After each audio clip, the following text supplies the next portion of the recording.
would like to ask you about how the LDS has officially changed different positions when they became, you might say, sort of culturally unacceptable. Mm-hmm. So one of them seems to be polygamy. Right.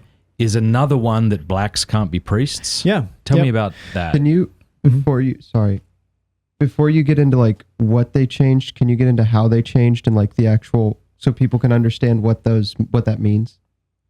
Because like I know that you can change anything, but can you get into how that works so people aren't totally lost? Oh, sure. Yeah. That's a good point. Okay. Yeah. So the LDS Church, one of its main central tenets is ongoing revelation, is that we still have a prophet today who is in continual communion with God and receives revelation the same way we would talk about public revelation. Mm-hmm. You know, the distinction between public and private revelation. Yeah. At the death of the last apostle, public revelation came to an end. The LDS Church holds that public revelation is still ongoing. Yeah. So there's this back and forth or receiving communication from God who dictates the direction of the church. And so it can be really reactive. And so you see political pressure being put on the church various times throughout its history to conform.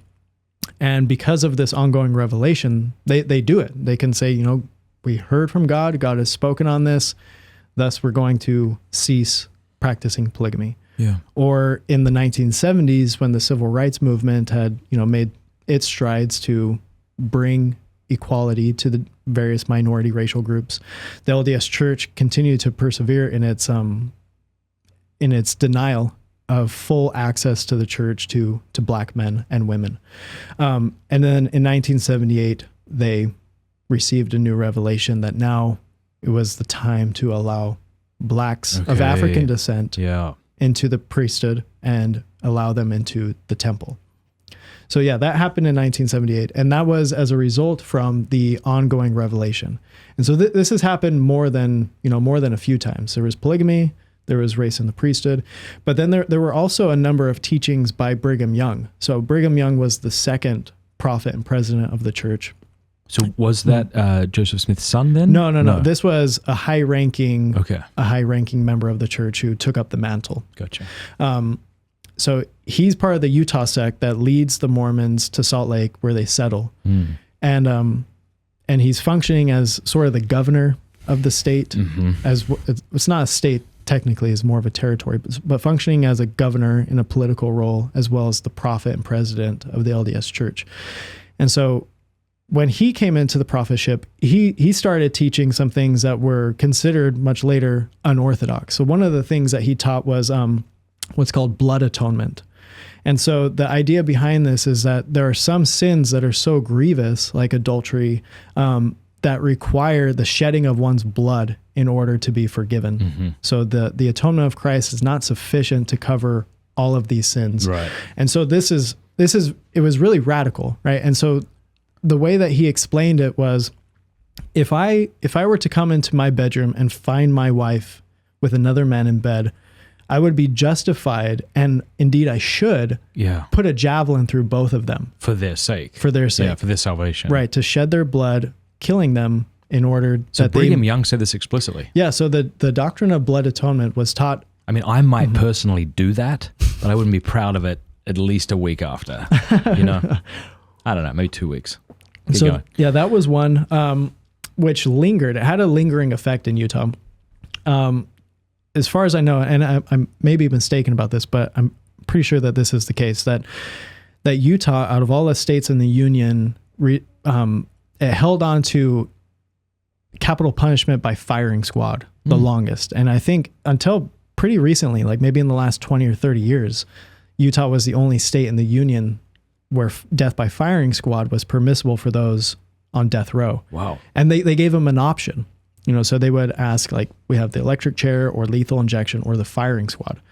And so the understanding there was that if you've done something terrible, firing squad is, you'll shed your blood the way that Brigham Young taught. And then this is your act of repentance. Right. Even if it's not voluntary. Exactly. Mm-hmm. Well, I guess it would be voluntary because you would select it. Oh, you would select to be killed by firing squad. Mm-hmm. Yeah. But so if you were killed in a different way, that wouldn't count as the shedding of blood for redemption? Interesting. Yeah. So another one of these doctrines that was taught by Brigham Young that was later rejected is called the Adam God doctrine. And so Brigham Young he's speculating deeply on what was happening in the garden and who these angelic beings were and the creation and how it was ordered and structured. Because underneath this, you have this doctrine of eternal progression, which is that God the Father, in the way distant past, was a man. He was born into a family. He had parents. He grew up. He did what he was supposed to do to receive exaltation. So he was Mormon, did everything according to the law as he was supposed to. And then he received exaltation, and he's now continuing this doctrine of eternal progression. So there's an infinite regress of gods. That's right. Yeah. So Brigham Young, while he was speculating on this, wasn't entirely convinced that God the Father was actually the highest God or the God necessarily of this world. And so he speculated that Adam, the first man, was actually the true God of this world, and that God the Father was some greater being, somebody further up in the progressive. So then if we might be getting into the weeds here, and I don't mean to press you if you're not, if you don't know all of this, but so if Adam is the God of this world, is Adam responsible for the creation of this world? Yeah, so he created it. And Adam there's did. Okay. Yeah, According to Brigham Young at one point. Okay. And so he is the true father of the human race. What's that sound? Sound like a baby cooing. Is that you? Are you? Okay, yeah, that's Oh, right. my chair's Yeah. squeaking. Yeah, Sorry, right. I can't hear it. That's right, yeah. Yeah, you got the headphones on. Yeah. So he speculated that Adam was the true God of this world. And he says somewhere, I believe it's in the Journal of Discourses, that Adam is the only God with whom we have to do and whom we worship. And so the doctrine of God the Father was sort of jettisoned for a while. But then the subsequent prophets and presidents... And did he receive that through a revelation? According to him, yeah. So he taught this from the pulpit. So, I mean, it would have been something like a ex cathedra sort of declaration that this is teaching. Bizarre that we just now decided that we're worshiping Adam. Holy mackerel. Yeah, it definitely rocked some people. And so those who were higher up in the echelons of power, once Brigham Young had passed and a new prophet was selected, they got rid of it. And they said it was heretical. Wow. So it's possible, according to LDS theology or ecclesiology, that a prophet can teach heresy. Well, I mean, it's more than possible. It's demonstrable. It's happened. And the Adam doctrine or the Adam God doctrine would be proof of that. So then how does a Mormon fully trust new revelations?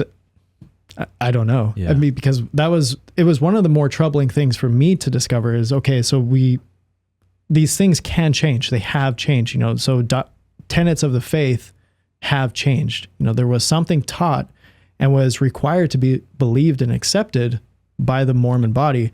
And was taught as a revelation of God. Yeah. And then generations later, they were wrong. That's right. Interesting. Yeah. And so something like this has happened even more recently, like really recently. And this was, I think it was back in the year or just after when the Supreme Court made its ruling on same-sex marriage. Right. So I guess that probably would have been like 2013, 2014, 15. Yeah, it was around then. Yeah. So in response to that, the LDS Church really, the Quorum of the 12, which is one of the highest bodies of authority in the Mormon Church, came together and they made this pronouncement, like this public declaration of that, outright rejecting that. And then they made some more of the practical practices of the church more explicit. Like, okay, so children of same-sex marriages cannot be baptized. And that those practicing same-sex marriage are apostates. And so this was prior, okay. This was right after. Oh, right after the Supreme Court made their declaration or made their pronouncement. And so there was a really big backlash against this because they had just really beefed up all of their language against homosexuality and same-sex unions. And so the more left-leaning, more progressive LDS community just rejected it, that they did not like it. And then just a few years later, so let me back up. When the criticism started coming down on the church, the official church leadership for doing this, one of the apostles of the church, I believe it was Christopherson, came out saying that we had retired into the temple and with prayerful consideration received revelation that this was from God, that we were supposed to do this, that, just to make an example or to demonstrate their fidelity to traditional marriage. They had made this move. And then just a number of years later, they backed it off. They totally backed it off. Through a supposed revelation. Right. Yeah. So the language may not have been as strong the second time around when they backed it off, but just that easing off on something which just a couple years before was said explicitly that this was revelation. We received this. Right.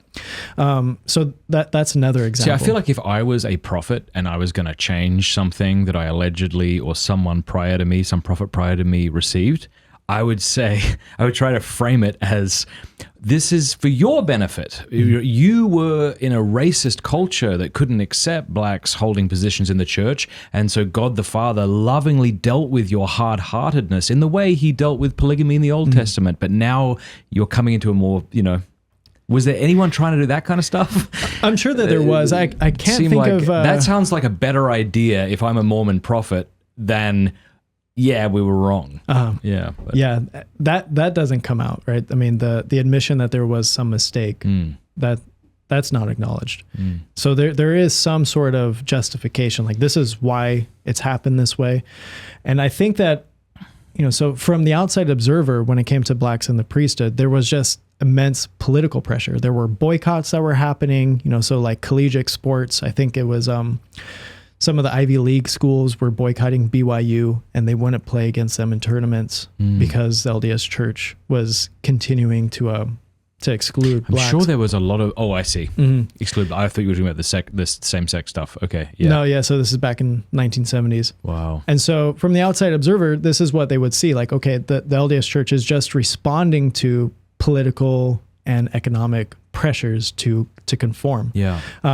From the inside of the church, there's another reason offered, right? And so one of those was that there became a difficulty in the African lineage of those people that were excluded from the priesthood, right? So you have blacks in Haiti and blacks in Brazil and South America, and so it became like, okay, well, like how do we know? How do we distinguish this? So was it that Africans couldn't hold, but maybe people from Haiti could? It was blacks of African descent that were excluded from the priesthood. What was the specific reason for that? So there was at the time. Yeah, so there's two that I'm aware of. One is that in the pre-existence, right, which I was describing earlier, you had this war in heaven take place where those angels or I don't like where this is going. Yeah, I feel very nervous. Okay. Yeah. There were those that sided with Lucifer and fought against the side of Jesus Christ. Yeah.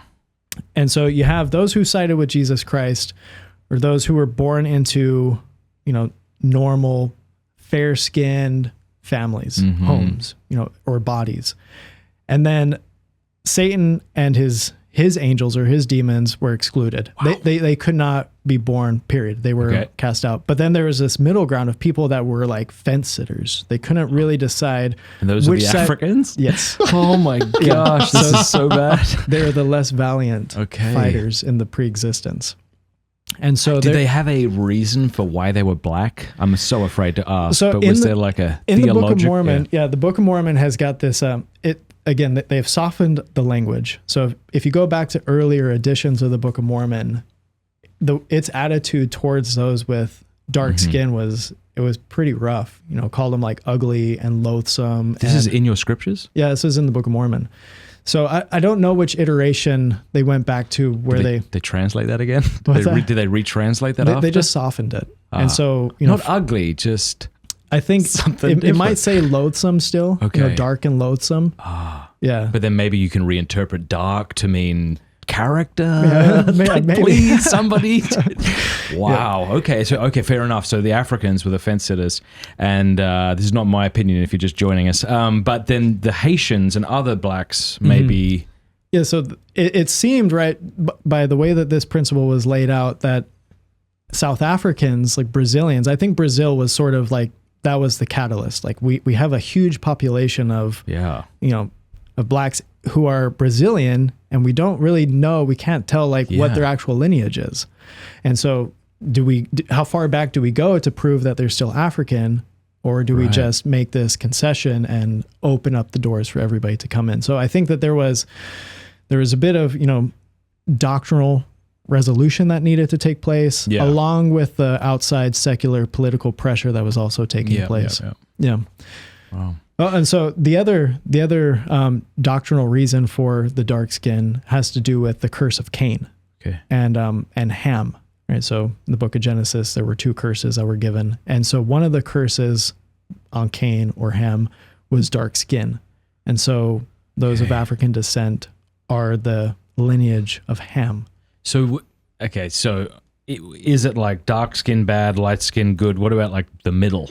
Yeah, there's nothing. Because I said figure about like this. if the Native Americans are supposed to be the descendants of biblical figures and Yeah, so the dark skin of the Native Americans is also traced back to a curse on the Lamanites. So the Lamanites were the antagonists. I see. The civilization that was very aggressive towards the Nephites, who were the godly people. The Yeah. Nephites retained their fair, delightsome skin. The Lamanites, I don't know if it was gradual or just over, like an instant, Yeah. that they became dark and loathsome Okay. themselves. Hey, thank you so much for watching. Before you go, do us a favor, leave a comment, let us know what you thought of the video, like, and subscribe.